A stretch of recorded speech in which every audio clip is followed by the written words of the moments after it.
Hello my dear friends, आप सभी लोगों का हमारे शैक्षणिक channel YouTube channel Sita group of education पर बहुत बहुत स्वागत है। हम लोग एक चैनल के माध्यम से आप लोगों को टीटी में पूछे जाने वाले प्रश्नों के बारे में चर्चा करते हैं। इस संदर्भ में हमारे पूर्व कई अध्यापक आपको विभिन्न विषयों की जानकारी दे चुके हैं और आज मैं आपके सामने इंग्लिश विषय को लेकर के उपस्थित हुआ हूं। मैं Shashank Shekhar Shukla from Sita group of education. जैसा कि आप लोग जानते हैं, इंग्लिश का सिलेबस जो टीटी में पूछा जाता है बहुत ही आसान है। इसमें कुछ बेसिक्स चीज़ें हैं जो पूछी जाती हैं, जिनमें आपके सेंटेंस और उनके प्रकार, parts of speech, active passive, narration, punctuation, passages आते हैं जिनसे रिलेटेड क्वेश्चंस होते हैं, वर्ड फॉर्मेशन कैसे होता है। इसके अलावा वोकैबुलरी से संबंधित प्रश्न पूछे जाते हैं, आर्टिकल्स से संबंधित प्रश्न पूछे जाते हैं। कुल मिलाकर के अगर आप ये कहें कि हाई स्कूल और स्तर के क्वेश्चन होते हैं तो गलत नहीं होगा। अगर आपकी हाई स्कूल स्तर और लगभग इंटर स्तर की अगर आपने तैयारी की है इंग्लिश में या आप तैयारी कर लें तो जो 30 नंबर के क्वेश्चन आते हैं इंग्लिश में वो आप बहुत आसानी से हल कर लेंगे। अब मैं यहाँ पर आपको कुछ क्वेश्चंस दिखाऊंगा। आप मेरे पीछे वाले ब्लैक बोर्ड पर देख सकते हैं। कुछ क्वेश्चंस यहाँ पर आएंगे जिनमें साथ साथ उनके ऑप्शंस भी होंगे। आप लोगों को गेस करना है कि जो क्वेश्चन है उनके 4 ऑप्शंस दिए हैं और उन 4 ऑप्शंस में से एक ऑप्शन सही है। इसी पैटर्न पर आपका जो टीटी एग्जाम होगा वो क्वेश्चन पूछे जाते हैं। हमने तरह तरह के क्वेश्चंस को लेने की कोशिश की है, जिसमें आप देखेंगे कि फिगर आप पार्ट्स ऑफ स्पीच से संबंधित, active passive, direct indirect, word formation, punctuation, इस तरह के तमाम क्वेश्चन आपको देखने को मिलेंगे। तो अब हम ज़्यादा समय न लेकर के हम अपने प्रश्नों की तरफ चलते हैं और देखते हैं कि हमारे जो प्रश्न हैं वो आपको कैसे लाभ पहुंचा सकते हैं। तो सबसे पहले आप देखिए क्वेश्चन लिखा हुआ है, which of the following words is regarded as singular. इनमें से जो शब्द दिए हैं ये आपको इसमें पहचानना है कि इसमें सिंगुलर वर्ड कौन सा है। तो आप देखेंगे शब्द लिखा है dogs, mathematics, cats and cars. तो यहां पर आपको मालूम है कि सिंगुलर और प्लूरल, जब हम सिंगुलर से प्लूरल बनाते हैं तो वर्ड में एस या ईएस ऐड किया जाता है। तो यहां पर जब आप वर्ड पढ़ेंगे तो आप देखेंगे कि इसमें सब में एस लगा हुआ है। लेकिन जो यहां पर आपका बी ऑप्शन है मैथमेटिक्स, ये एक सब्जेक्ट है और मैथमेटिक्स जो होता है वो हमेशा सिंगुलर फॉर्म में ही आता है। लिखा मैथमेटिक्स होता है, आगे यस लिखा होता है, लेकिन जो मैथमेटिक्स है वो सिंगुलर आता है। बाकी इसमें डॉग्स, कैट्स और कार्स, ये 3 वर्ड जो आपके आए हैं ये तीनों प्लूरल नंबर में है। सिर्फ एक वर्ड आपका जो बी ऑप्शन है मैथमेटिक्स, ये आपका सिंगुलर नंबर में है। तो आपका बी ऑप्शन करेक्ट है।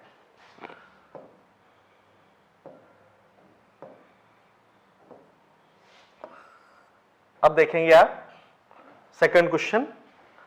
सेकंड क्वेश्चन है which of the following sentences is in active voice. जैसा कि हमने आपको बताया कि एक्टिव और पैसिव वॉइस से संबंधित प्रश्न भी इसमें पूछे जाते हैं। तो यहां पर कुछ सेंटेंस लिखे हैं, आपको इसमें पहचानना है कि जो सेंटेंस है उनमें एक्टिव वॉइस का सेंटेंस कौन सा है। अब मैं चारों सेंटेंस यहां पर मैं पढ़ रहा हूं। पहला है he was asked to keep quiet. दूसरा है a house was bought for 50 lakhs। Third है I requested him to come in time. और फोर्थ है ही वाज हिट बैडली। तो आपको मालूम है कि यहां पर जो सी ऑप्शन है, I requested him to come in time, ये थोड़ा अलग लग रहा है, बाकी सेंटेंस का फॉर्मेशन जो है वो डिफरेंट है। वहां पर सब्जेक्ट के साथ में फिर वर्ब का यूज किया गया है और फिर हेल्पिंग वर्ब आई है और फिर उसके बाद में वर्ब की थर्ड फॉर्म का यूज किया गया है। जबकि ये जो सेंटेंस है यहां पर सब्जेक्ट के साथ में वर्ब आई है, सीधे सीधे वर्ब का प्रयोग किया गया है। तो ये सेंटेंस यहां पर आप देखेंगे कि जो बाकी सेंटेंसेज हैं यहां पर जो ऑब्जेक्ट है उसको हाईलाइट किया गया है, बाकी इस सेंटेंस में सब्जेक्ट को हाईलाइट किया गया है। तो यहां पर जो आपका सी ऑप्शन है, जो आपका सी ऑप्शन है ये आपका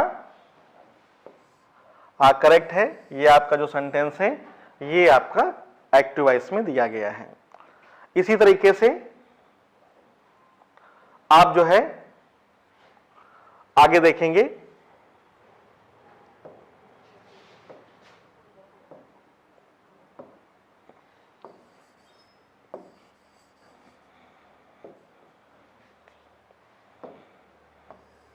थर्ड सेंटेंस, यहां पर थर्ड क्वेश्चन आया है।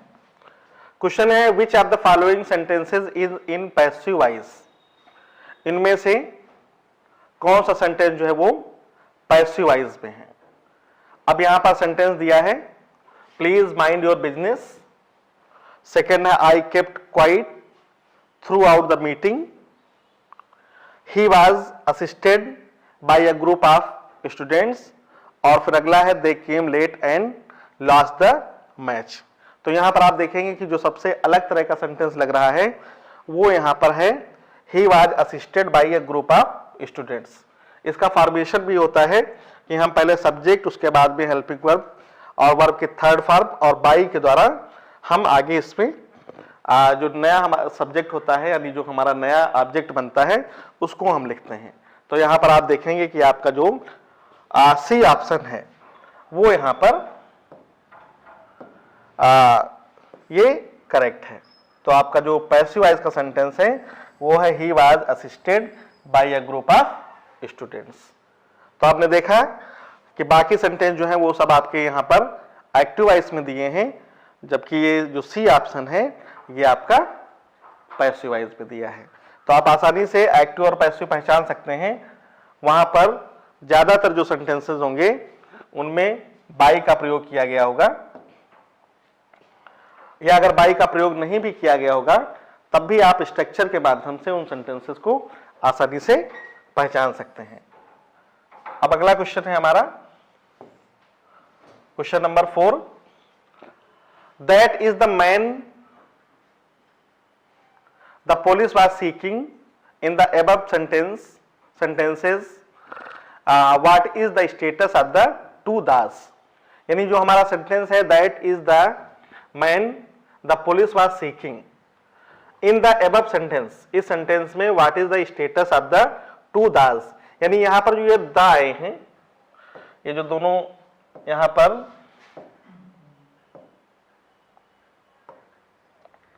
द है ये और यहां पर ये क्या है अकॉर्डिंग टू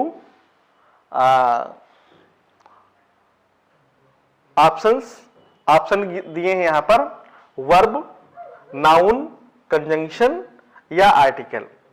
तो आपको मालूम है कि ये वर्ब नहीं है, वर्ब का फंक्शन दूसरा होता है। इस तरह से वर्ब जो है वो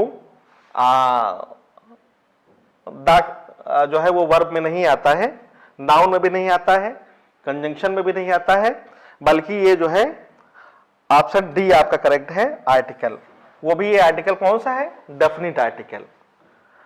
दो तरह के आर्टिकल होते हैं, डेफिनिट आर्टिकल और इनडेफिनिट आर्टिकल। इनडेफिनिट आर्टिकल में ए और एन आता है और डेफिनिट आर्टिकल में आपका द आता है। जब आर्टिकल किसी निश्चित व्यक्ति के बारे में बात करता है तो वहां पर ये डेफिनिट आर्टिकल हो जाता है और डेफिनिट आर्टिकल आपका द है। तो यहां पर जो ये द है ये आपका आर्टिकल है। तो इस तरह से आपका जो डी ऑप्शन है ये आपका करेक्ट हो जाएगा। ऐसे ही आप देखेंगे आपका जो अगला क्वेश्चन है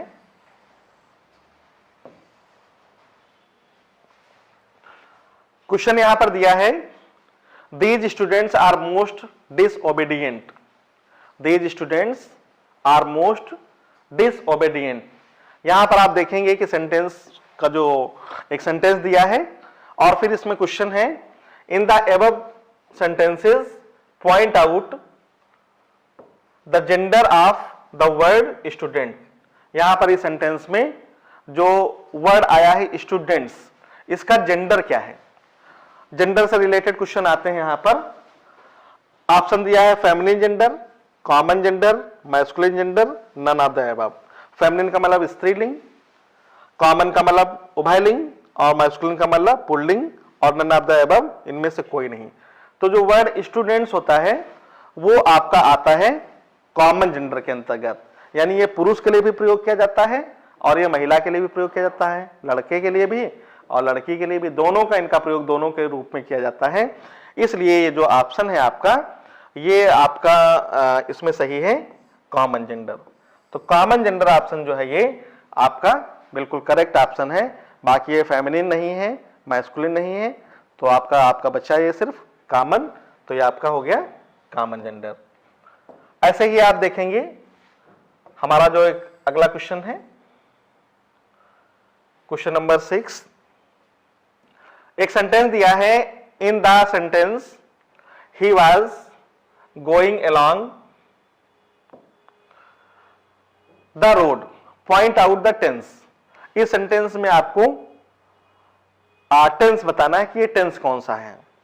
अब यहां पर कुछ ऑप्शन दिए हैं, लिखा है present perfect tense, past perfect tense, past continuous tense और फ्यूचर इंडेफिनिट टेंस। तो आपको मालूम है कि जो प्रेजेंट परफेक्ट टेंस होता है इसकी हेल्पिंग वर्ब होती है हैज और हैव। तो इस सेंटेंस में हैज और हैव नहीं है, इसका मतलब ये सेंटेंस क्या है, इससे रिलेटेड नहीं है। फिर आपका आता है past perfect, past perfect tense जो होता है इसकी हेल्पिंग वर्ब होती है हैड, और यहां भी थर्ड फॉर्म लगती है और यहां भी मेन वर्ब में थर्ड फॉर्म आती है। फिर आपका आता है पास्ट कंटिन्यूअस। पास्ट कंटिन्यूअस में आपको मालूम है इसकी दो हेल्पिंग वर्ब होती हैं, वाज और वर, और इसके साथ में आपका यूज किया जाता है आईएनजी फॉर्म। तो अब सेंटेंस हम देखेंगे कि हमारा आंसर जो हमको मिल चुका है, यहां पर भी वाज का प्रयोग किया गया है और यहां पर आईएनजी फॉर्म का प्रयोग किया गया है। तो आपका जो सेंटेंस है इसका जो टेंस है ये क्या हो गया, पास्ट कंटिन्यूअस। और फ्यूचर इंडेफिनिट आपको पता ही है कि इसकी हेल्पिंग वर्ब क्या होती हैं, विल और शैल। ये दो हेल्पिंग वर्ब इसकी होती हैं, विल शैल। तो इस तरह से आपको मालूम है कि आपका जो आंसर है वो क्या हो गया, पास्ट कंटिन्यूअस। अब आप देखेंगे आपके सामने क्वेश्चन है, लैंग्वेज लर्निंग स्टार्ट्स फ्रॉम। जो लैंग्वेज लर्निंग है यानी किसी भाषा को जो सीखना है वो कहां से शुरू होता है। आपके सामने चार ऑप्शन है। पहला है राइटिंग, रीडिंग, लिसनिंग और स्पीकिंग। लिखना, पढ़ना, सुनना या बोलना। तो इसमें एक हिंदी में फार्मूला होता है सुबोपली, सुनना, बोलना, पढ़ना और लिखना। तो सबसे पहले विद्यार्थी या कोई बालक कुछ भी किसी भाषा को अगर वो सीखता है तो सबसे पहले वो सुनता है। तो किसी भी भाषा को सीखने की जो शुरुआत होती है वो सुनने से होती है। तो यहाँ पर आप देखिए एक ऑप्शन दिया होगा, यहाँ पर ये ऑप्शन है सुनना यानी लिसनिंग। तो ये आपका जो लिसनिंग है ये आपका करेक्ट ऑप्शन है। अब हम बढ़ेंगे अपने अगले क्वेश्चन की ओर और हम देखेंगे हमारा जो अगला क्वेश्चन है, what is the main purpose of poetry recitation in a language classroom. अगर हम लैंग्वेज क्लासरूम में भाषा की कक्षा में अगर हम पोएट्री रिसाइटेशन कर रहे हैं, पोएट्री पढ़ा रहे हैं, तो उसका जो मेन उद्देश्य है वो क्या होता है। अब यहाँ पर कुछ ऑप्शन दिए हैं। पहला है to know the historical background of the poem, उस कविता के हिस्टोरिकल बैकग्राउंड को जानना। या दिया है to enjoy and appreciate the poem, poem को एंजॉय करना, उसको अप्रिशिएट करना। To give their options about poem, opinion about poem, poem के बारे में अपनी ओपिनियन, अपनी राय रखना, या to become aware of the poet and his her work, या उस कवि के बारे में, उसके कार्यों के बारे में जानकारी करना, जानना। तो आप ये ध्यान रखें कि आप 5th लेवल पर पढ़ा रहे हैं, और 5th लेवल पर पढ़ाने के लिए जो आपका ऑप्शन है to enjoy and appreciate the poem, ये आपका ऑप्शन करेक्ट है। तो जो हम किसी कक्षा में कविता पढ़ाते हैं तो हमारा उसका जो मेन पर्पस होता है वो होता है to enjoy and appreciate the poem. Okay, बाकी इसमें जो आपके तीनों ऑप्शंस हैं ये यहाँ पर सुटेबल नहीं है, फिट नहीं है, तो ये ऑप्शन आपका बी ऑप्शन जो है यही बिल्कुल परफेक्ट है, आप इसको टिक कर सकते हैं। नेक्स्ट क्वेश्चन की ओर हम बढ़ते हैं, हम देखेंगे अगला क्वेश्चन है हमारा। क्वेश्चन है fill in the blanks with the correct article. आपको आर्टिकल फिल करने हैं। आर्टिकल के बारे में अभी एक पहले भी क्वेश्चन आ चुका है। यहां पर सेंटेंस दिया है स्टरडे आई सा dash European riding on dash elephant. तो यहां पर आपको सिलेक्ट करना है। यहां पर ऑप्शन है द ए और ए और द, इसमें आपको सिलेक्ट करना है। तो सबसे पहले हम देखेंगे ये वर्ड जो हमारा है यहां पर यूरोपियन, ये प्रोनाउंसिएशन इसका होता है या से, इसका जो साउंड है वो या है, यानी कि यहां पर हम ई होते हुए भी हम ए का यूज करते हैं, आ यूरोपियन। और यहां पर आप देखेंगे कि ये एलिफेंट है, इसका उच्चारण ए होता है, यानी ये वॉवेल साउंड है, तो यहां पर हम यूज करेंगे एन का। तो आप देखेंगे ए एन, ऑप्शन आपका कहां है ए एन, ये ऑप्शन आपका मिल गया बी। तो ये आपका ऑप्शन जो है ये करेक्ट है। बाकी इसमें बाकी जो ऑप्शन है वो सारे रॉन्ग हैं, ये ऑप्शन बी जो है आपका ये करेक्ट है। अब हम देखेंगे क्वेश्चन नंबर 10। क्वेश्चन नंबर 10 है आपका चूज द करेक्ट सेंटेंस। इसमें कुछ सेंटेंस दिए हैं, उनमें से सिर्फ एक ही सेंटेंस करेक्ट है। आप सेंटेंस लिखा है, देखिए पहला है please describe about the story, फिर दिया है प्लीज डिस्क्राइब द स्टोरी, फिर लिखा है please describe of the story, और फिर लिखा है please describe to the story. तो आप जब इन सेंटेंसेस को देख रहे हैं तो यहां पर आप एक चीज ने आपने गौर कर ली होगी कि यहां पर डिस्क्राइब के बाद अबाउट लगा है, यहां पर डिस्क्राइब के बाद सीधे ऑब्जेक्ट दिया है, और यहां पर डिस्क्राइब के बाद प्रीपोजिशन का प्रयोग है, और यहां भी डिस्क्राइब के बाद प्रीपोजिशन का प्रयोग है। यानी 3 सेंटेंस में डिस्क्राइब के बाद प्रीपोजिशन का प्रयोग किया गया है, और यहां पर डिस्क्राइब के बाद प्रीपोजिशन का प्रयोग नहीं किया गया है। यानी डिस्क्राइब के बाद किसी भी प्रीपोजिशन का प्रयोग नहीं किया जाता है। और इस तरह से जो आपका बी ऑप्शन है, ये बी ऑप्शन आपका ये करेक्ट है, प्लीज डिस्क्राइब द स्टोरी। बाकी जो ऑप्शंस हैं वो रॉन्ग हैं आपके, क्योंकि यहां पर प्रीपोजिशंस का यूज कर दिया गया है, जबकि डिस्क्राइब के बाद किसी भी प्रीपोजिशन का प्रयोग नहीं किया जाएगा। अब हम बढ़ेंगे अगले क्वेश्चन की ओर।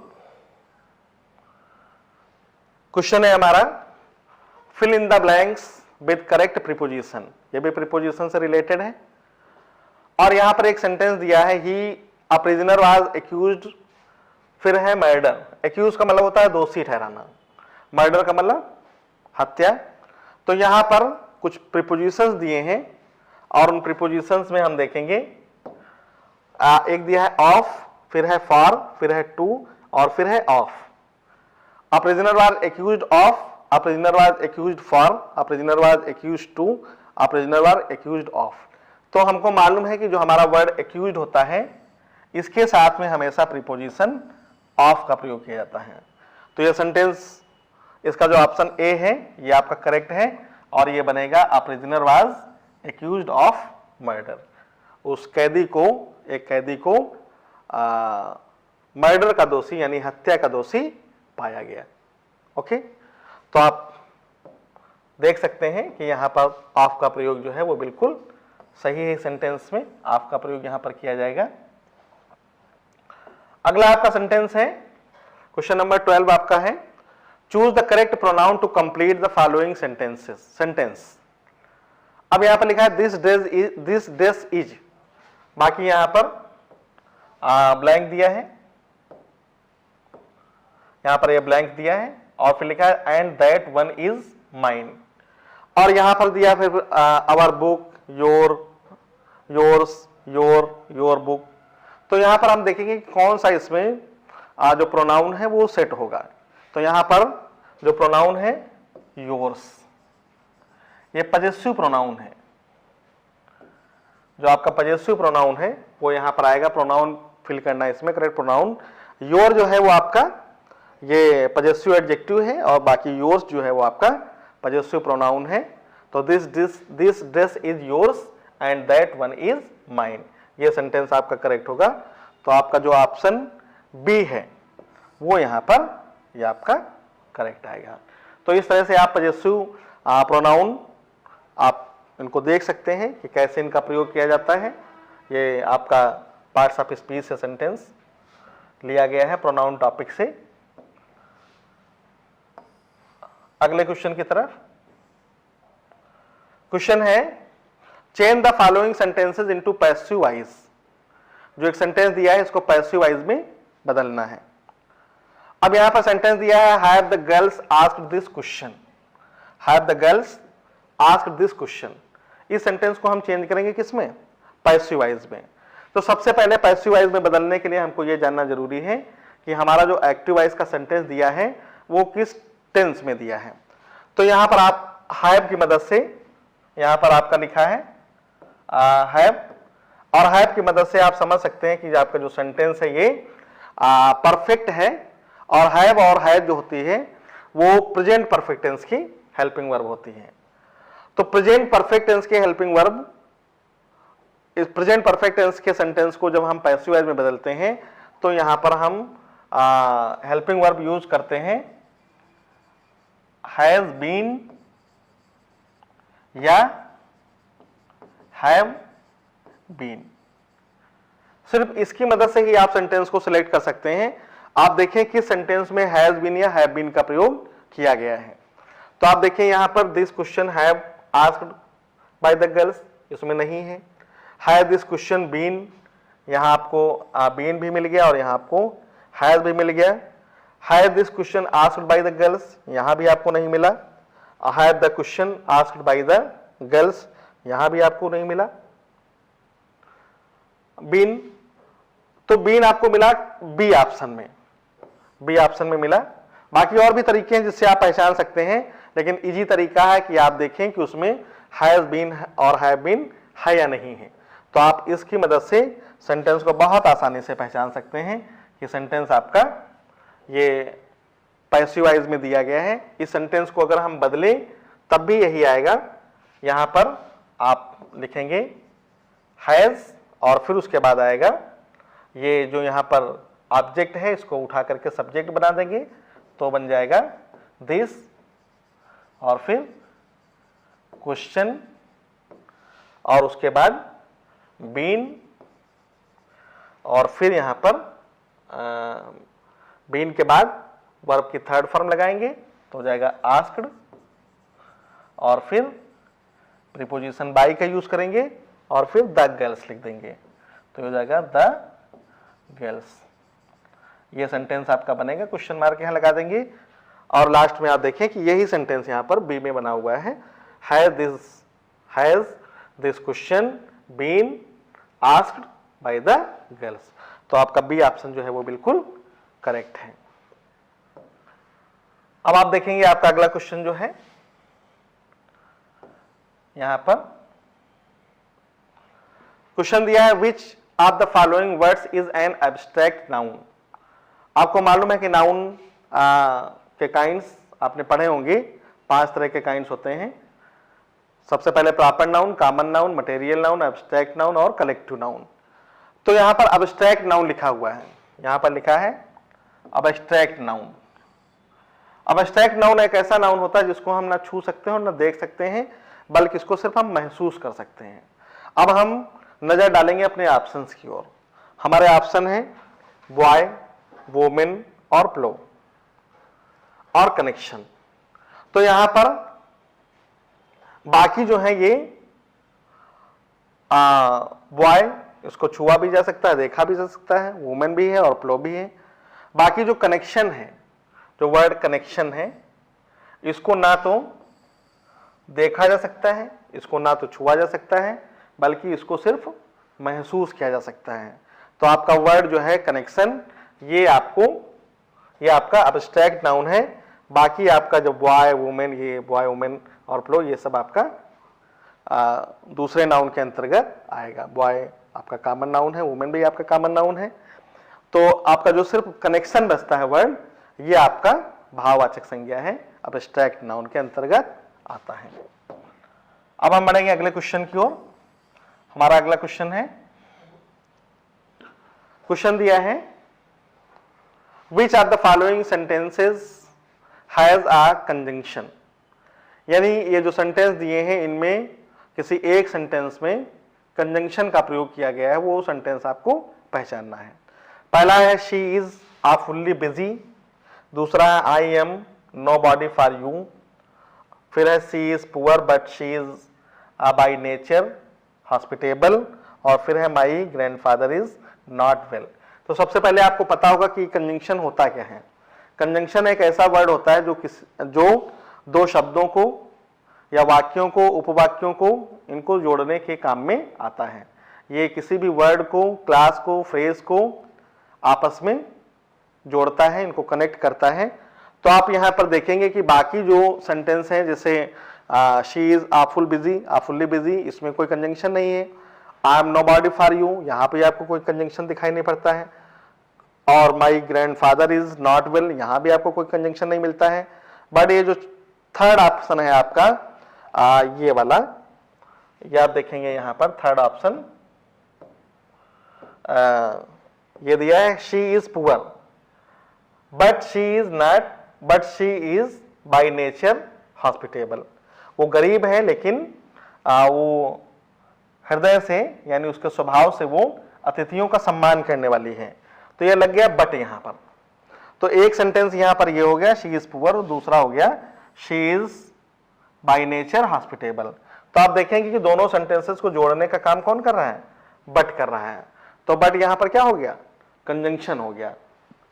तो इस तरह से आपका जो क्वेश्चन है, which of the following sentences has a conjunction, so the C option has a conjunction, so C is a correct option.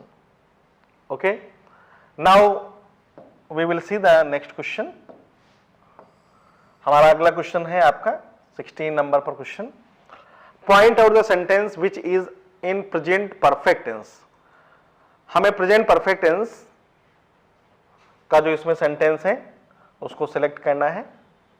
आपको मालूम है कि जो प्रेजेंट परफेक्ट टेंस होता है, सबसे पहले उसमें हम देखेंगे कौन कौन सी हेल्पिंग वर्ब लगती हैं।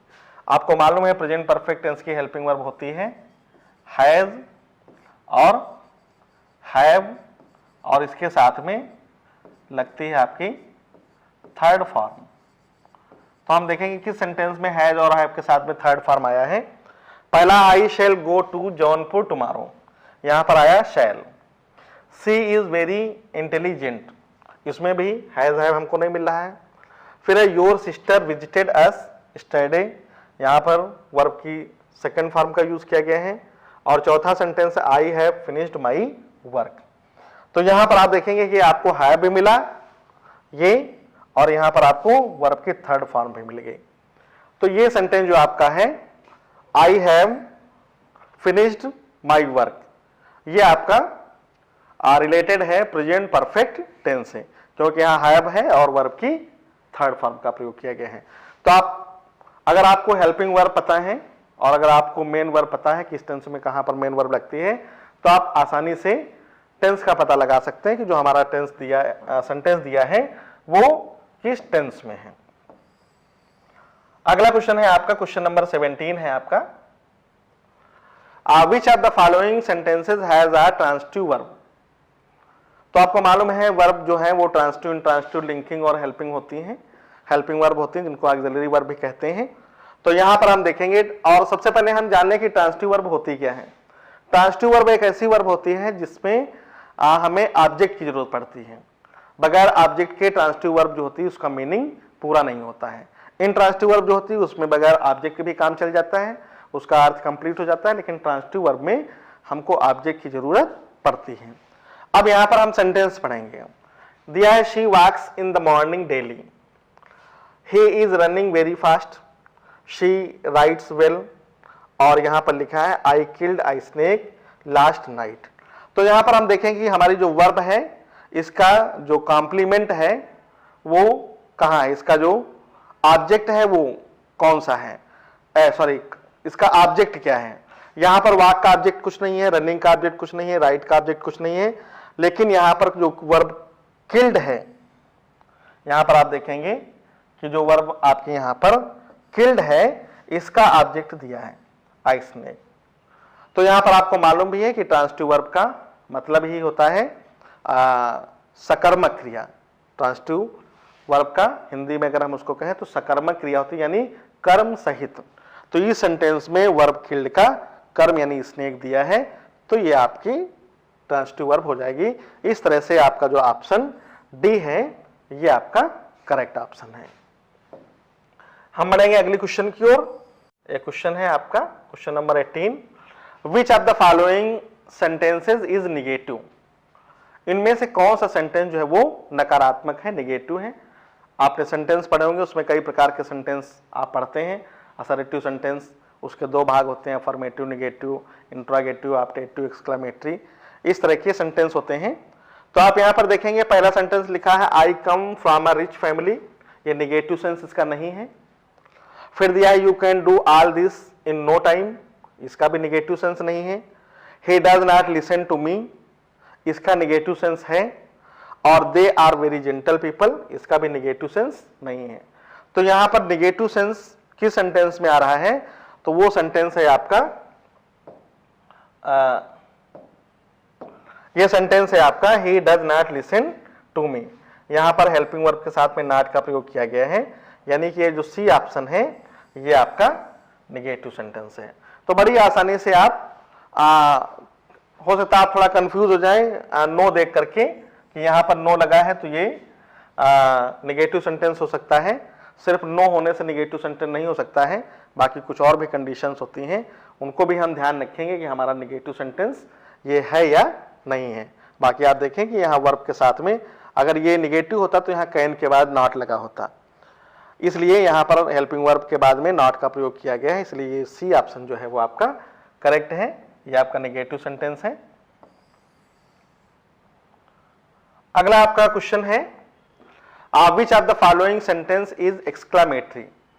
अब यहां पर कुछ सेंटेंस लिखे हैं, यहां पर वो आपको पहचानना है कि इसमें से एक्सक्लामेटरी सेंटेंस कौन सा है। एक्सक्लामेटरी सेंटेंस जो सडन फीलिंग्स ऑफ हार्ट को एक्सप्रेस करता है उसको हम एक्सक्लामेटरी सेंटेंस कहते हैं, विस्मयादिबोधक वाक्य। अब यहां पर देखेंगे what a piece of work is man. दूसरा है what do you know about ancient India, which is your favourite book, और फिर है his cruelty knew no bounds. तो यहां पर अगर हम सेंटेंस देखें तो सबसे पहले अगर हम नीचे सेंटेंस देखें his cruelty knew no bounds, तो ये यहां पर ये सिंपल सेंटेंस है। उसके बाद अगर हम आगे बढ़ें विच इज योर फेवरेट बुक, तो यहां पर ये प्रश्न पूछने का काम कर रहा है, विच जो है ये प्रश्न पूछने का काम कर रहा है, तो ये आपका इंट्रोगेटिव सेंटेंस हो गया। फिर यहां पे लिखा what do you know about ancient India, यहां पे प्रश्न पूछने का काम हो रहा है, तो यहां ये भी इंट्रोगेटिव सेंटेंस हो गया। बाकी आपका जो सेंटेंस बचा वो है what a piece of work is man, ये आपका एक्सक्लेमेटरी सेंटेंस दिया हुआ है, what a piece of work is man. तो ये ए ऑप्शन जो है आपका, ये आपका क्या है, एक्सक्लेमेटरी सेंटेंस है। ओके, तो इस तरह से आप आसानी से सेंटेंस को पहचान सकते हैं। ये व्हाट लगा होने से इंट्रोगेटिव सिर्फ नहीं होता है, बल्कि उसका सेंस जो है वो इंट्रोगेटिव आना चाहिए। यहां पर व्हाट लगने से जो इसका सेंस है वो एक्सक्लेमेटरी का आता है, what a piece of work is man. तो यहां पर ये आपका जो ए ऑप्शन है ये करेक्ट माना जाएगा। आगे हम देखेंगे क्वेश्चन दिया है point out the complex sentence. इसमें कुछ सेंटेंस दिए हैं जिनमें आपको बताना है कि ये सिंपल है, कंपाउंड है, कॉम्प्लेक्स है। तो यहां पर पहला सेंटेंस दिया है, they are very wise people, you know me well, she does not sing, और one who does not live one's country is a raised person. तो आप देखेंगे बाकी इसमें जो सेंटेंस है वो सब सिंपल सेंटेंस है, बल्कि जो डी ऑप्शन है, ए सिंपल है, बी सिंपल है और सी सिंपल है, लेकिन जो यहां पर डी ऑप्शन है, one who does not live one's country is raised person, ये यहां पर ये आपका कॉम्प्लेक्स सेंटेंस है। ये आपका कॉम्प्लेक्स सेंटेंस है। बाकी सब में एक फिनिट वर्ब दी है बाकी के सेंटेंसेस में, लेकिन यहां पर दो वर्ब दी हैं। तो इस तरह से आप समझ सकते हैं कि जो आपका डी ऑप्शन है ये करेक्ट है, ये आपका कॉम्प्लेक्स सेंटेंस का एग्जाम्पल है। आगे आप देखेंगे क्वेश्चन है, what kind of adjective is used in the following sentence. नीचे जो सेंटेंस दिया है उसमें किस तरह के एडजेक्टिव का प्रयोग किया गया है। तो इसमें कुछ एग्जाम्पल दिए हैं एडजेक्टिव के, क्वांटिटेटिव, पजेसिव, डिमॉन्स्ट्रेटिव और इंट्रोगेटिव। तो यहां पर हम देखेंगे, सबसे पहले हम देखेंगे कि जो सेंटेंस है इसमें एडजेक्टिव है कौन सा। तो ये लिखा है दीज मैंगोज आर राइप। तो यहां पर ये जो वर्ड है दीज, ये आपका एडजेक्टिव है और ये इशारा कर रहा है किसकी तरफ, मैंगोज की तरफ। तो इशारा करने का जो काम होता है, वो डिमॉन्स्ट्रेट करने का काम जो होता है वो आपका आता है डिमॉन्स्ट्रेटिव एडजेक्टिव करता है ना। डिमॉन्स्ट्रेटिव यानी संकेतवाचक विशेषण इसको कहते हैं, और जो दीज है वो संकेत करता है किसकी तरफ, मैंगोज की तरफ। तो यहाँ पर दिस, दैट, दीज, दोज, ये जो वर्ड्स होते हैं ये डिमॉन्स्ट्रेटिव एडजेक्टिव के अंतर्गत आते हैं। तो यहाँ पर जो आपके चार ऑप्शन हैं, पहला है क्वांटिटेटिव, फिर है पजेसिव, फिर है डिमॉन्स्ट्रेटिव और फिर है इंट्रोगेटिव। तो यहाँ पर आपका जो ये चौथा ऑप्शन है डिमॉन्स्ट्रेटिव, ये ऑप्शन जो है आपका बिल्कुल परफेक्ट है। तो ये आपका डिमॉन्स्ट्रेटिव हो जाएगा। आगे आप देखेंगे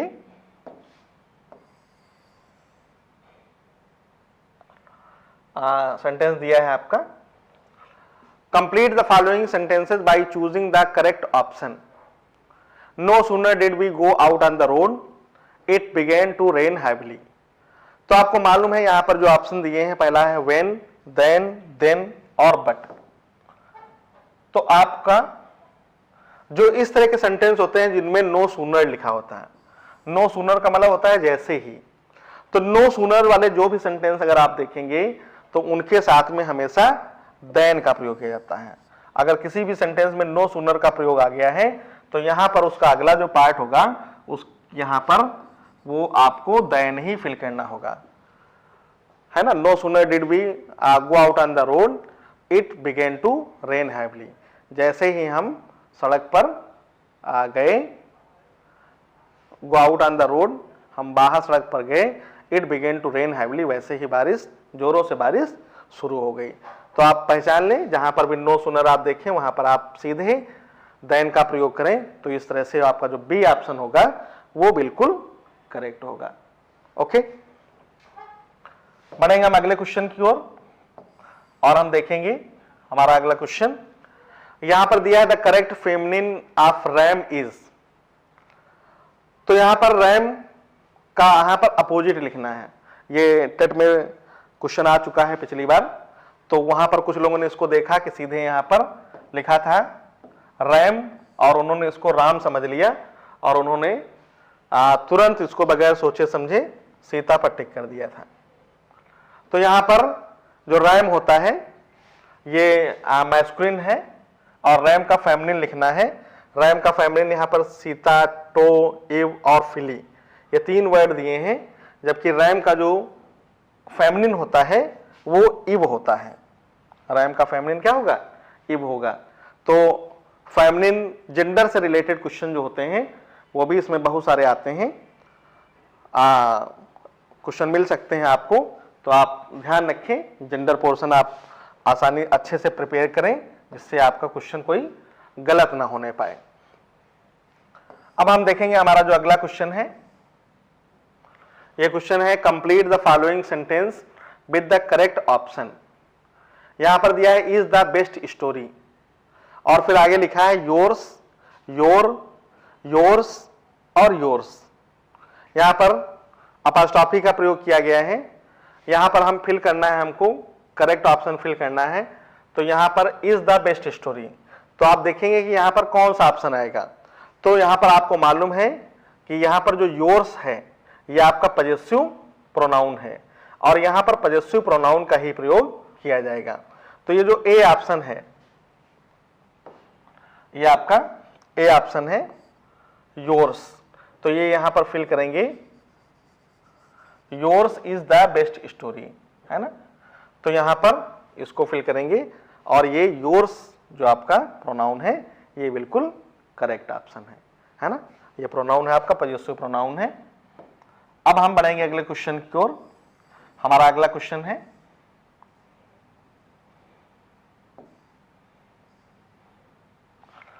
डिडैक्टिक पोएम पोएट्री मीन्स।